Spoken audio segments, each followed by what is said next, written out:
Assalamualaikum warahmatullahi wabarakatuh. Saya Hasna Hairunisa dari Fakultas Farmasi Universitas Pajajaran.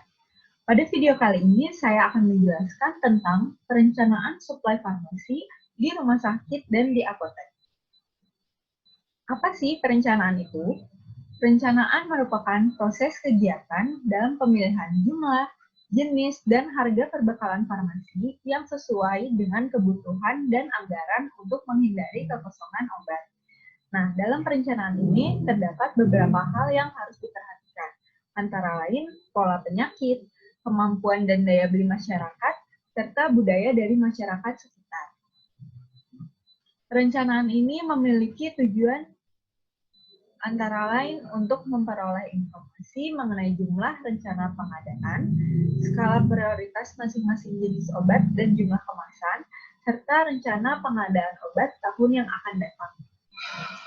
Nah, metode perencanaan ini ada 3. Yang pertama itu metode konsumsi, di mana metode ini didasarkan atas analisa data konsumsi obat pada tahun sebelumnya. Lalu metode yang kedua yaitu epidemiologi, di mana metode ini didasarkan pada pola penyakit yang paling sering muncul di masyarakat. Dan metode yang ketiga yaitu metode kombinasi, di mana metode ini merupakan gabungan dari metode konsumsi dan metode epidemiologi. Nah, untuk metode konsumsi, kan tadi sudah dijelaskan ya, bahwa metode ini didasarkan atas analisa data konsumsi obat pada tahun sebelumnya. Nah, metode ini memiliki kelebihan, antara lain mudah dilakukan dan datanya akurat, serta tidak butuh data penyakit dan standar terapi. Tetapi metode konsumsi ini memiliki kekurangan, antara lain memakan waktu yang lebih banyak dan aspek medik pemakaian obat tidak dapat dipantau.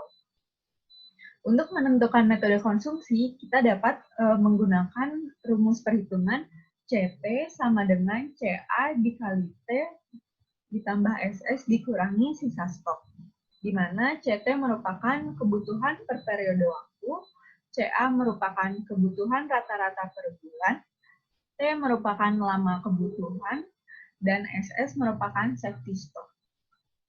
Nah, untuk lebih jelasnya, kita bisa melihat contoh soal yang ada di layar. Soalnya salah satu rumah sakit di Kalimantan Timur membeli infus RL sebanyak 2.000 infus setiap 2 bulan sekali. Karena pabrik obat tidak ada di Pulau Kalimantan, sehingga infus dibeli di Surabaya dengan lead time sekitar 21 hari. Sedangkan sisa stok hanya ada 1.000 infus. Nah, harga infus RL adalah Rp12.000 per infus. Maka, hitunglah berapa infus RL yang harus dibeli dan anggaran yang harus dikeluarkan. Nah, untuk menjawab soal tadi, kita harus menentukan safety stock-nya terlebih dahulu, di mana safety stock atau SS itu sama dengan lead time per jumlah hari dikali CA. Nah, berarti lead time-nya itu adalah 21 hari per jumlah hari dalam 1 bulan ada berapa, yaitu 30 hari, dikali dengan CA, yaitu sebanyak 2.000 infus. Maka safety stock-nya yaitu sebesar 1.400 buah. Nah, maka dari itu kita bisa menentukan berapa infus RL yang harus dibeli dengan rumus CT sama dengan CA dikali T ditambah SS dikurangi sisa stok. Jadi CT sama dengan CA-nya 2.000 infus dikali T atau lama kebutuhan, yaitu setiap 2 bulan sekali, berarti dikali 2 bulan, ditambah safety stock, yaitu 1.400, dikurangi sisa stoknya, yaitu 1.000. Maka didapatkan nilai CT, yaitu sebesar 4.400 botol. Nah, maka dari itu, untuk menentukan anggaran yang dibutuhkan, kita dapat mengalihkan CT dengan harga infus RL per buahnya. Maka untuk menentukan anggarannya, kita tinggal mengalihkan 4.400 dikali Rp12.000 dan didapatkan nilai sebesar Rp52.800.000. Maka itu adalah anggaran yang harus dikeluarkan rumah sakit untuk membeli infus RL. Selanjutnya, metode epidemiologi atau morbiditas, di mana metode ini didasarkan pada pola penyakit yang paling sering muncul di masyarakat. Nah, kelebihan dari metode epidemiologi ini antara lain perkiraan kebutuhan mendekati kebenaran dan standar pengobatan mendukung usaha memperbaiki pola penggunaan obat.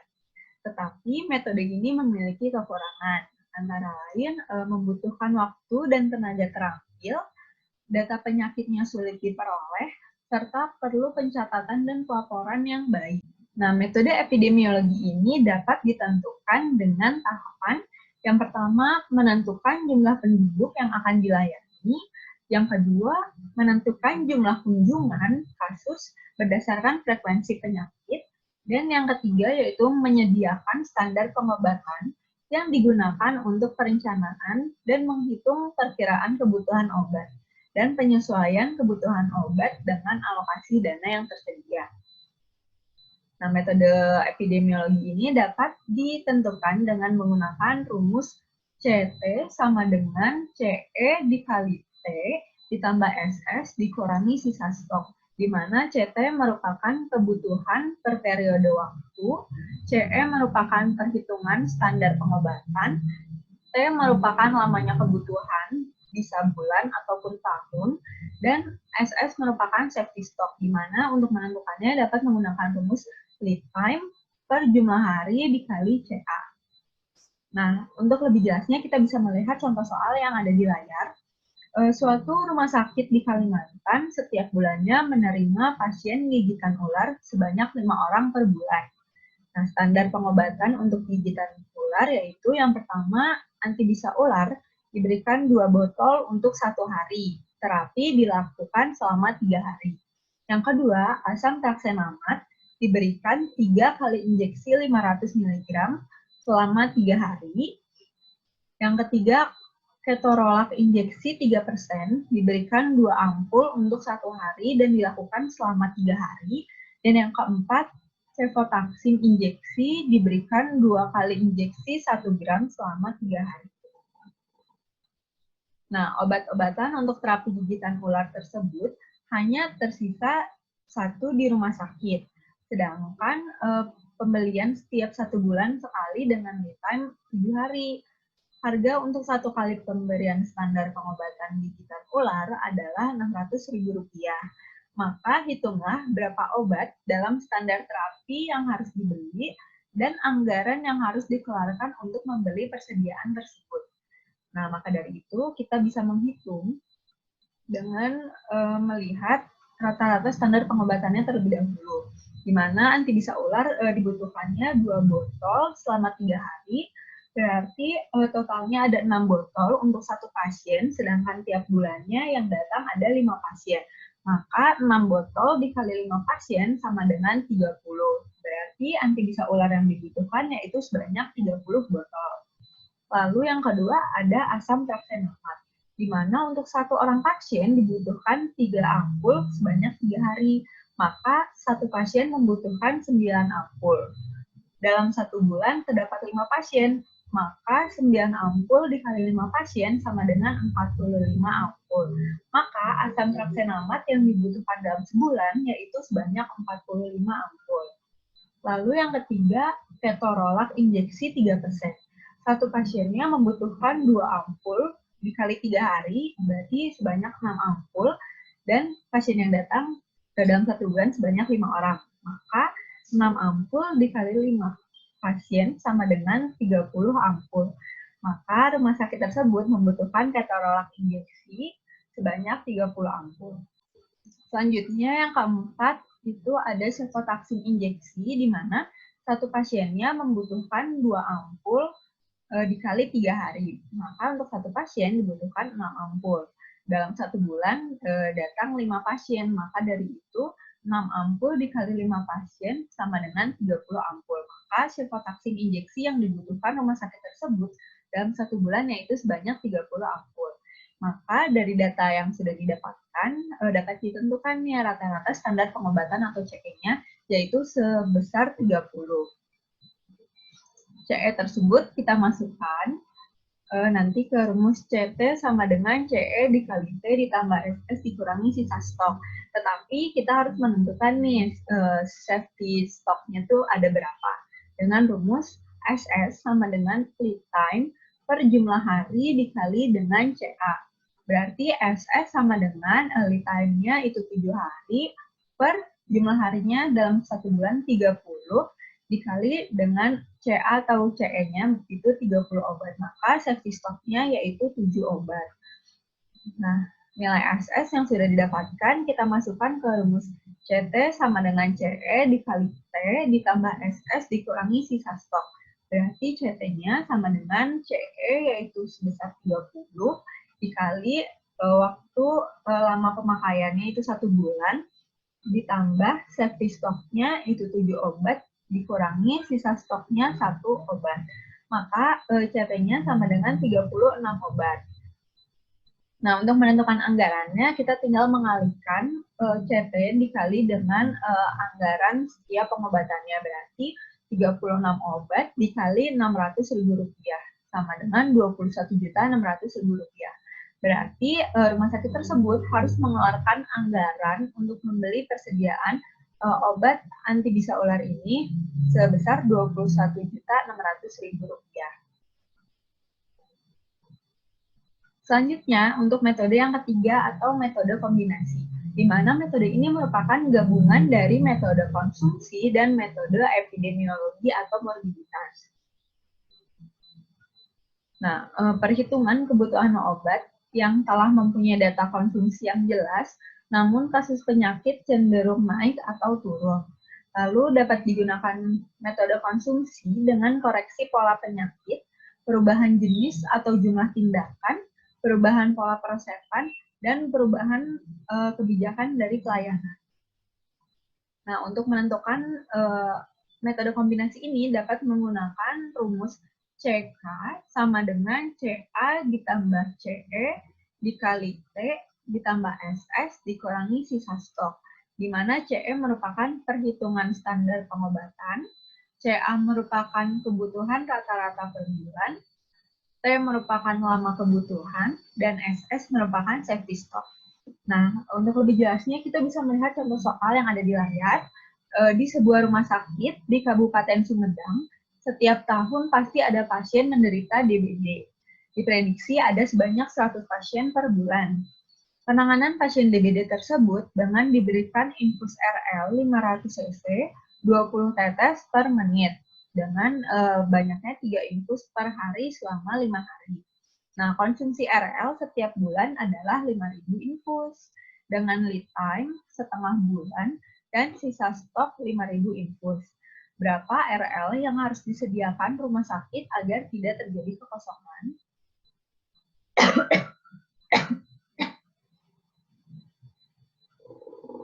Nah, untuk menentukan berapa RL yang harus disediakan, maka kita dapat menentukan dengan melihat RL per bulan yang dibutuhkan itu ada berapa.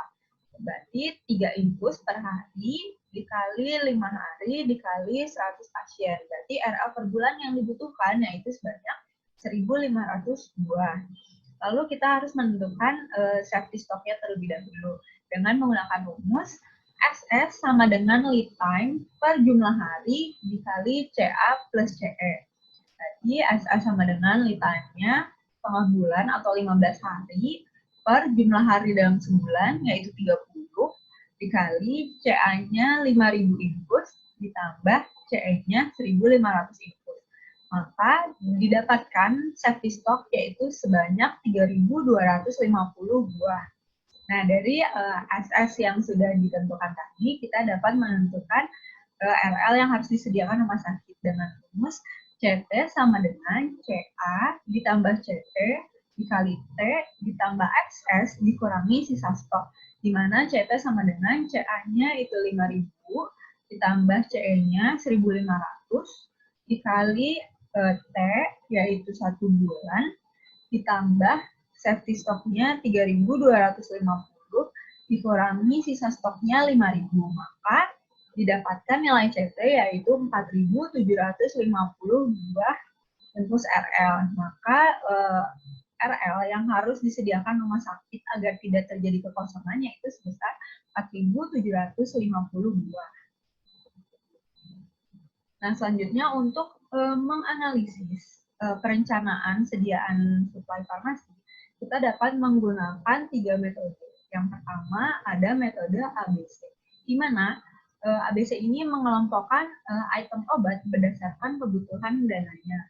Lalu metode yang kedua yaitu VAN, itu mengelompokkan obat yang didasarkan kepada dampak tiap jenis obat pada kesehatan. Lalu yang ketiga itu metode kombinasi ABC-VAN, di mana metode ini menggabungkan metode ABC dan metode VAN. Nah, yang pertama ini metode ABC atau Always Better Control, di mana dia akan mengelompokkan item obat berdasarkan kebutuhan dananya.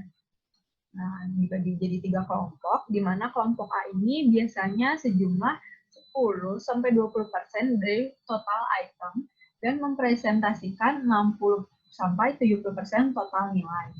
Lalu kelompok yang kedua yaitu kelompok B berjumlah 20% dari total item dan mempresentasikan 20% total nilai.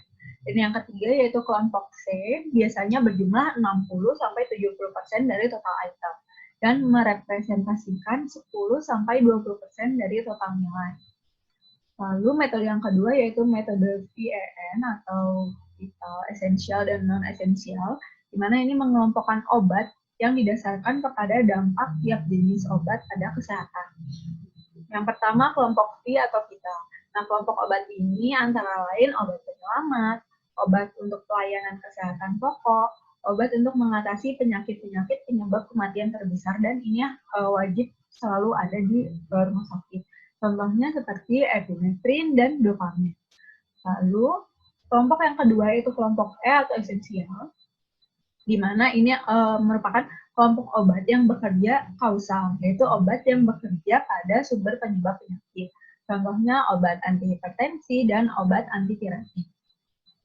Kelompok yang ketiga yaitu kelompok N atau non-esensial, di mana kelompok obat ini yaitu kelompok obat penunjang, yaitu obat yang kerjanya ringan dan biasa dipergunakan untuk menimbulkan kenyamanan atau untuk mengatasi keluhan ringan. Jadi obat ini sebenarnya walaupun tidak ada juga tidak apa-apa. Contohnya itu vitamin dan suplemen. Nah, biasanya metode VAN ini sering digunakan untuk memprioritaskan obat saat tidak cukup anggaran dan digunakan untuk menentukan item yang harus disimpan dan yang dapat diorder saat dibutuhkan saja. Nah, selanjutnya metode gabungan dari metode ABC dan VAN. Nanti dibuat tabel seperti yang ada di layar, berdasarkan kategori ABC dan VAN. Nanti akan terbentuk 3 kategori, di mana kategori yang pertama ini mencakup semua item yang penting dan mahal. Biasanya didominasi oleh obat golongan kardiovaskuler. Contohnya amlodipin, captopril, dan bisoprolol. Lalu kategori yang kedua yaitu didominasi oleh obat golongan antibiotik, antipiretik, analgesik, antihistamin, dan ekspektoran. Contohnya ibuprofen, amoxicillin, dan chlorpheniramine. Lalu kategori yang ketiga ini biasanya didominasi oleh suplemen dan vitamin. Contohnya glukosamin dan vitamin C. Sekian perencanaan suplai farmasi di rumah sakit dan di apotek yang dapat saya sampaikan. Semoga materi ini dapat berguna untuk kedepannya. Terima kasih.